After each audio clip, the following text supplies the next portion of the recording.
राधे राधे। क्या आपने कभी सोचा है कि भगवान का नाम आपके जीवन में कितनी शक्ति रखता है? अगर मैं कहूँ कि नाम की साधना से आपका जीवन बदल सकता है, तो क्या आप विश्वास करेंगे? तो सुनिए महाराज श्री ने क्या कहा। एक संत से किसी अधिकारी ने पूछा, क्या केवल राम राम कहने से जीवन का कल्याण संभव है, जिसे केवल रोटी रोटी कहने से पेट नहीं भरता? संत ने उत्तर दिया, रोटी का काम केवल इस शरीर को पोषण देना है, जो अंततः नष्ट हो जाता है, लेकिन भगवान का नाम आत्मा को पोषण देता है, जो अनंत और अविनाशी है। राम नाम में इतनी शक्ति है कि वह जन्म जन्मांतर की भूख और प्यास को मिटा सकता है।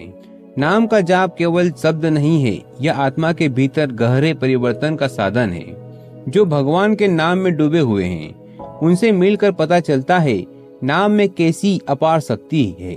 कलयुग केवल नाम आधारा, सुमिर सुमिर नर उतर ही पारा। भगवत रामायण और वेदों में भी नाम की महिमा का वर्णन है। बड़े बड़े महापुरुष जैसे कबीरदास, धन्ना जाट और रामानंद जी ने नाम की शक्ति से सिद्धि पाई। एक कथा के माध्यम से संत ने बताया, एक गुरु ने अपने शिष्य को राम नाम दिया और समझाया कि यह अमूल्य है, लेकिन शिष्य ने इसका मूल्य समझने के लिए इसे कई लोगों को दिखाया।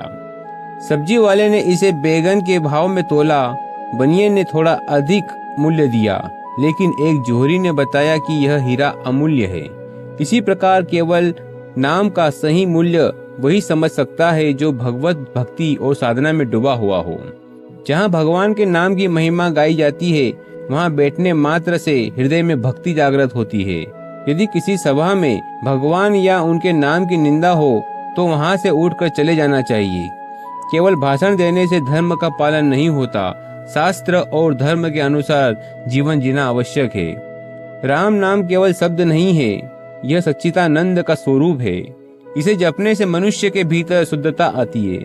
यह लोभ, क्रोध, मोह और काम को नष्ट करता है। यहाँ तक कि यदि चांडाल की जिह्वा पर भगवान का नाम हो, तो वह श्रेष्ठ हो जाता है। कलयुग में केवल नाम की शरण से ही मुक्ति संभव है।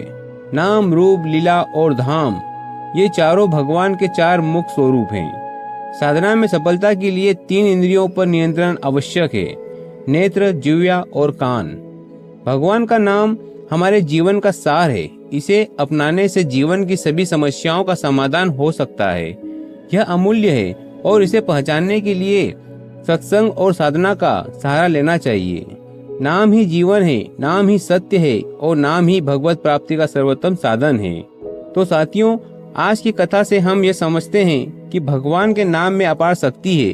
जो व्यक्ति निरंतर राम राम का जप करता है, उसका जीवन संवरता है, उसका आत्मिक उत्थान होता है। नाम के बिना किसी भी सिद्धि का कोई अर्थ नहीं है।